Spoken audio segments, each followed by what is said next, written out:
Hello everyone and welcome back to the Common Sense Crypto channel. As with you always, this is Rich doing another video today on IBM and crypto. So I hope you're all having a wonderful day today wherever you are in this great world. We're going to talk about IBM and how I see it as the key to the new financial system. If you're new to the channel, I like to change things up on the weekends, and I do videos like this sometimes. And, you know, I honestly thought IBM kind of drifted off, like they weren't the big powerhouse that they used to be. And I was very shocked to learn how big IBM actually is. I'm going to first point out some history around IBM, because they made a few milestones along the way. So on this day, June 16, 1911, IBM was founded as the computing, tabulating, recording company in Endicott, New York. Later, developed in 1950s at Stanford, this is Xrp, a massive first-of-its-kind computer that was used by Bank of America and helped to power the post-World War II economic boom. Later, IBM went on to release the first desktop computer in 1981. The cost would be $29,000 in today's prices. So you could see why the first desktop computer wasn't sitting in every single household back then. But then on this day, November 1st, 1983, IBM announced the first Junior PC, also known as PC Junior. IBM's first attempt to enter the personal computer market. So you see how they were evolving over time. The IBM PC convertible was first sold in April 1986. The convertible was IBM's first laptop-style computer, following the luggable IBM Portable, and introduced the 3.5-inch floppy disk format to the IBM product line.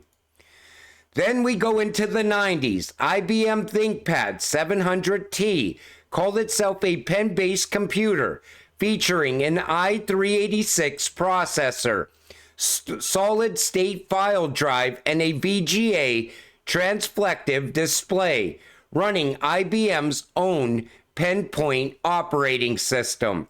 That would be like the first tablet. November 23rd, 1992, the first smartphone, the IBM Simon, is introduced at Comdex in Las Vegas, Nevada. And on this phone, you could actually do email back then. So they did evolve over time. So let's jump ahead to now. IBM is at the forefront of quantum computing technology. Remember how people kept talking about the quantum financial system?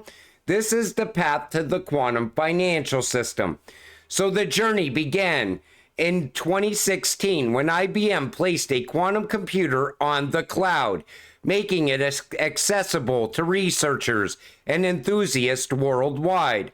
Since then, the company has built over 70 quantum computers, with about 20 continuously available through cloud access. The impact has been significant. Users have run approximately 3.2 trillion quantum circuits, resulting in some 3,000 scientific papers.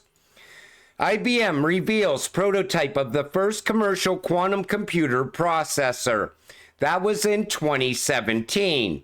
Let's jump ahead to 2022. Biden looks at a quantum computer at IBM. And you see how fast it evolved from 2016 to 2022. And it's still evolving even now. Everything got accelerated with COVID in 2020. Now this comes from Tokenizer. 2024 marks the 112th birthday of IBM. Throughout this century, IBM's seen leading many parts of our tech innovations. IBM's come a long way from initially selling clocks. This is why it's so great to see these DLTs connected to a giant like IBM. It brings much more than just a big name. IBM is a powerhouse when it comes to computer power. So let's first start with Qnt. With Qnt, we've seen IBM being a long-time member of supporting SATP. This is especially highlighted through researcher for IBM who participates closely with Thomas Harjano and other members of SATP. ISO TC 307 is also closely followed by IBM. IBM and Qnt coming together makes perfect sense because Qnt Quant, it's going to be the glue that holds the entire financial system together. Prove AI on Cspr is a perfect example of how IBM is continuing to build in leading technologies. We've already seen IBM being adopted to the future of AI via Watson X. Now they're collaborating with Cspr and building Prove AI with native integration into Watson X for seamless use of blockchain's immutability and transparency with AI. Cspr and IBM coming together is merging AI and blockchain together. Think of the fourth and fifth industrial revolution colliding together because of Cspr and IBM. We've seen IBM be one of the earliest members to the Hbar Council, having joined in August 2019. But recently we got word that IBM's building a digital ID on Hedera via a council discussion on developments on the hash graph. Additionally, we've also seen IBM patents that directly mention the use of a crypto consensus service. We already know IBM isn't one to collaborate much with the public crypto space to begin with. Then there's DAG, another DAG-based DLT network that IBM has collaborated with. Just most recently, we've seen IBM supporting Constellation's Metagraph hackathon with over 100K in prizes and credits to IBM's cloud infrastructure. We also seen IBM and Constellation involved in multiple overlapping initiatives. These range from Space Isaac to the U.S. Department of Defense, and most recently, them both being co-founders of NFT DAO. Seeing the collaboration of IBM and Constellation verified at the U.S. government level certainly says a lot. I always looked at DAG as the powerhouse of crypto as far as data. I think even in the new financial system, that is going to be DAG's main purpose, all around data. IBM has also shown some interest mentions and presentations of IOTA. Most notably, we've seen an IBM patent for task scheduling systems directly referencing the use of IOTA. Interesting enough, this directly fits the initial vision that IOTA had of machine-to-machine communications. Think of IOTA using technology to have machines paying other machines, like your air conditioner paying its energy usage part of your electric bill in real time. So these are some of the cryptocurrencies that are tied to IBM. Ripple is another one. Another one not mentioned here is Stellar. Stellar and IBM have a great partnership, and they are going to work side by side in the new financial system as well. Dogecoin, Pepe, no value, no utility. Stronghold, a compliant digital asset built on an IBM blockchain, massively linked to Stellar, XRP, Federal Reserve, governments, revolutionizing payments for U.S. institutions and businesses, and so far. You know, if you're going to invest in crypto, follow IBM.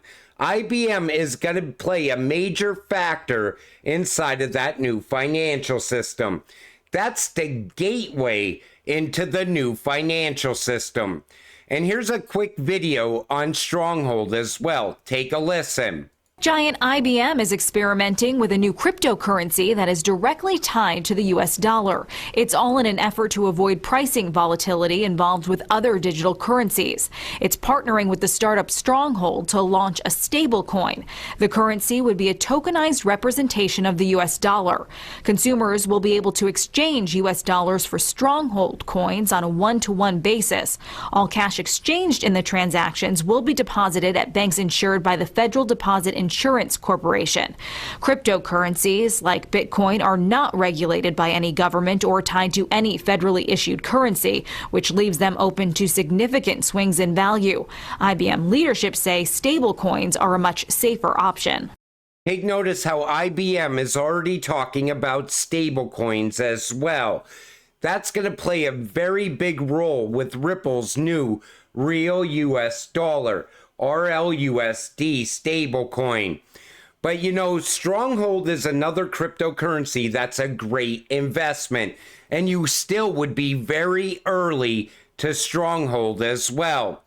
But you know, whenever you've seen those older mappings, and IBM was always inside those mappings when it came to the new financial system, a lot of people didn't realize how big IBM actually is. But what about Apple?